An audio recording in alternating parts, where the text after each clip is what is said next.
নমস্কার। মল্লিকা সেনগুপ্তর কবিতা দ্রৌপদী জন্ম।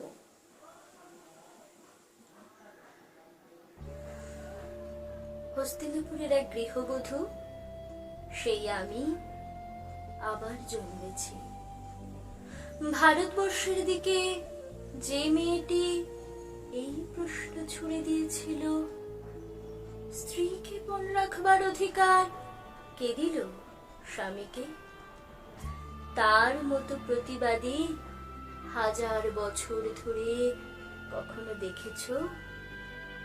সেই দিন নেশাগ্রস্ত রাজা যুধিষ্ঠির ভারত কাঁপানো সেই কুপ্রস্তাব পেশ করলেন, যিনি নন অতি খর্বা, অতি কৃষ্ণা, কৃষা বা রক্তাভ, পলাশ চোখ, সেই নারী দ্রৌপদীকে পণ রাখলাম। পৃথিবী কিন্তু তখনও ধ্বংস হয়ে যায়নি মানুষ।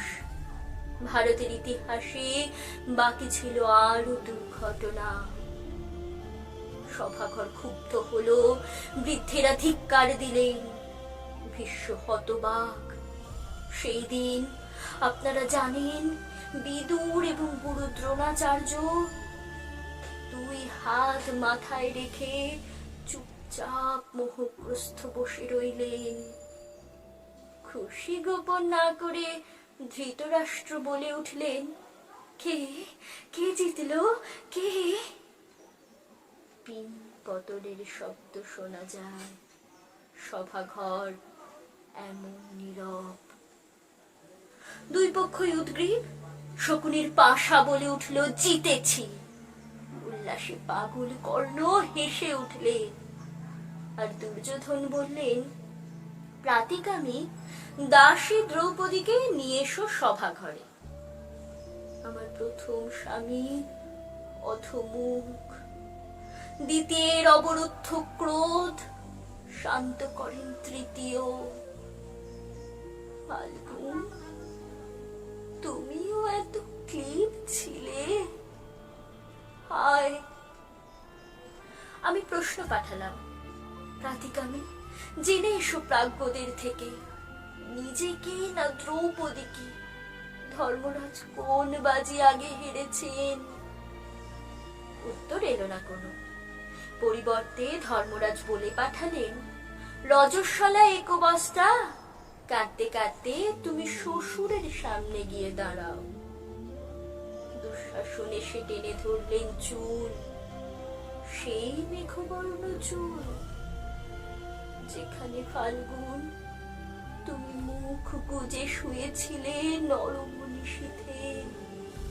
কন্দর্প নিন্দিত কান্তি ভীমসেন এই চুলে খেলা করতেন। এই চুলের সুগন্ধে স্নায়ু শান্ত রাখতেন রাজা যুধিষ্ঠির। মাতৃহারা নকুল এবং সহদেব এই চুলের রহস্যে ভুলে থাকতেন শোক। স্বয়ং জননী কুন্তী এই চুলে খোপা বানাতেন। দুঃশাসন সেই চুল টানতে টানতে প্রকাশ্য সভায় এনে দাঁড় করালেন এক অসুর জম্পস্যা মহিষীকে। তোমরা পুরুষজন বাঁ হাতে ঠেলে নারীকে অন্দরে পাঠাও, ডান হাতে তোমরাই গা থেকে কাপড় টেনে খুলে নাও উন্মুক্ত বাজারে। তোমরা বিধান দাও, তোমরাই বোবা হয়ে থাকো। পুরুষে পুরুষে যুদ্ধ, প্রতিশোধ রমণীর শ্লীলতা হানিতে। স্খলিত বসনে সভা ঢেকে গেল, দ্রৌপদীর শাড়ি খুলল না।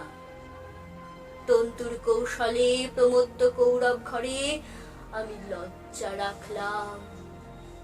ওরে দুঃশাসন, শোন, শত দেবতাও এসে তোকে বাঁচাবে না। মহাযুদ্ধে পাণ্ডবেরা প্রতিশোধ নেবে দারুণ লজ্জার।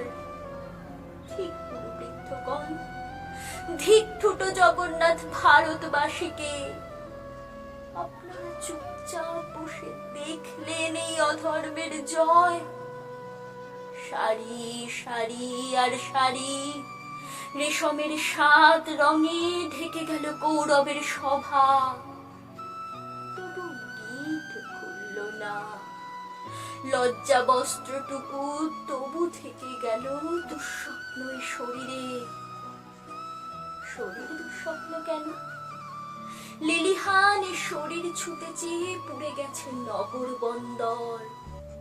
এই মুখ চুম্বকের মতো টেনে এনেছে নদী তীরে অসংখ্য তরণী। আমার মতোই কোনো এক অভিশপ্ত রূপসী না আমি স্বয়ং।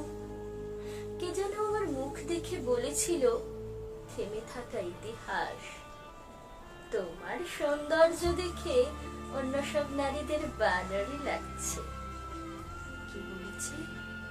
বলেছিল জয়দ্রত বনবাসে তাড়া করে এসে, হে পুরুষ, রূপ দেখলেই কেন হাতের মুঠোয় চাও জ্যান্ত মানবীকে?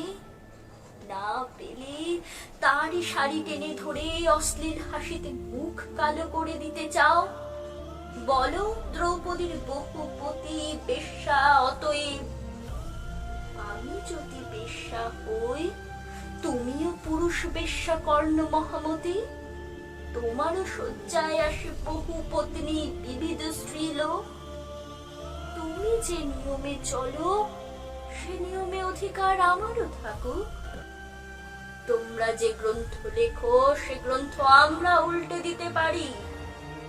শোনো কর্ণ, শোনো সভাজন, তোমাদের ছাই পাশ বিধিনিষেধের দিকে একটি বঙ্কিম প্রশ্ন।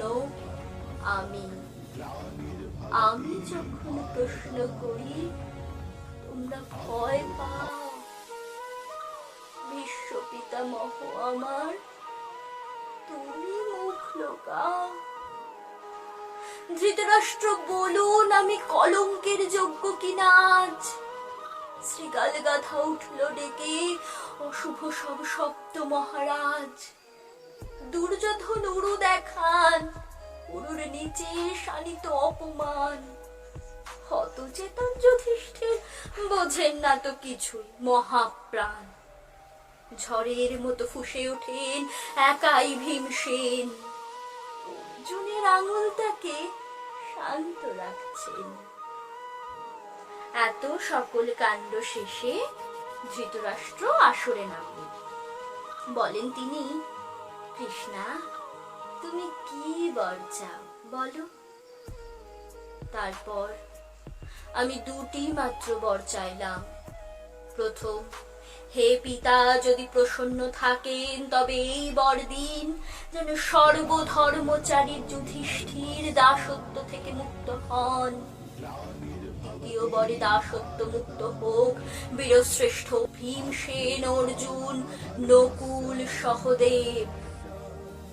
বর চেয়েছিলাম বড় চুরি, তাতে দাঁত চেপে। যুধিষ্ঠিরের ধর্ম আর অর্জুনের গান্ডীবের প্রতি আমার সমস্ত সন্দেহ অপ্রকাশিত রেখে, বিশ্ববন্দিত স্বামীদের প্রতি আমার ক্রোধ এবং সন্দেহ তো আর প্রকাশ করা যাবে না। সভাজনদের কাছে তারা হাস্যাস্পদ হবেন। ধৃতরাষ্ট্র আমাকে তৃতীয় বর নিতে অনুরোধ করলেন। আমি নিলাম না, কারণ হে সভাজন, লোভে ধর্ম নাশ হয়। বৈশ্য 1 বর, ক্ষত্রিয়ানি 2 বর, রাজা 3 বর এবং ব্রাহ্মণ 100 বর নিতে পারেন। আপনাদের মহাগ্রন্থে এই বিধান আছে, যে রাজ্যপাঠ যুধিষ্ঠির নিজ দোষে হারিয়েছেন, আমি তৃতীয় বর চেয়ে সে রাজ্য ফেরত চাইব না। রাজ্য উদ্ধার করবেন আমার পৌরুষ গর্বী স্বামীরা, কারণ আপনাদের মহাগ্রন্থে রাজত্ব বিস্তারই পৌরুষে শর্ত। আমার এই আশ্চর্য সিদ্ধান্তে সভা হতবাক হয়ে গেল। শুধু কর্ণ বলে উঠলেন, দ্রৌপদী দুঃখ সাগরে ডুবে থাকা পাণ্ডবদের নৌকোর মতো পার করে দিলেন। ইতিপূর্বে আর কোন নারী এইরকম কাজ করেছেন বলে তো শুনি। আমার স্বামীরা মাথা নিচু করে বসে থাকলেন। এছাড়া আর কি বা আমি করতে পারতাম? অনেক পরে আমার ক্রোধ বিস্ফারিত হলো যেদিন বনবাসীর ঘরে কৃষ্ণ এসে দাঁড়ালেন। কৃষ্ণ, তুমি এসেছো? যদি শোনো আমার কথা, আমার কোনো যুধিষ্ঠির ভীমার্জুন নেই, আমার কোনো পুরুষ নেই, দ্বৈত নেই, বন্ধু নেই, পিতা বা ভ্রাতা নেই, আমার কোনো সমাজ নেই, পায়ের তলায় মাটি নেই। মধুসূদন, তুমিও নেই, তুমিও পাশে ছিলে না সেদিন।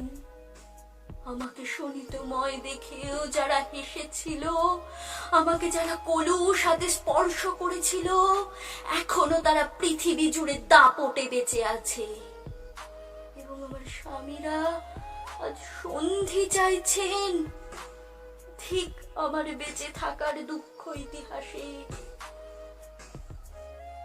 তারপর পদ্মকোষের মতো দুই হাত মুখে রেখে আমায় কাঁদতে দেখে কৃষ্ণ বললেন, ভাবিনি, তুমি যাদের ওপর ক্রুদ্ধ হয়েছ তারা ধ্বংস হবে, অর্জুনের স্বরে আচ্ছন্ন হয়ে মাটিতে শোবে।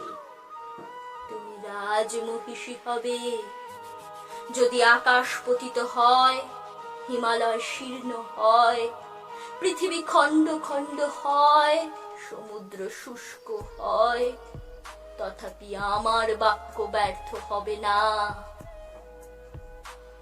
আমার অপমানের ক্ষতে সেই প্রথম মলম পড়েছিল, আমার মরুভূমির বালি সেই প্রথম অশ্রু শিখেছিল। কৃষ্ণ, তুমি আমার মনে সেই প্রথম বন্ধু হয়েছিলে, সেই প্রথম ভারত ভূমি তোমার পায়ে প্রণাম করেছিল। নমস্কার।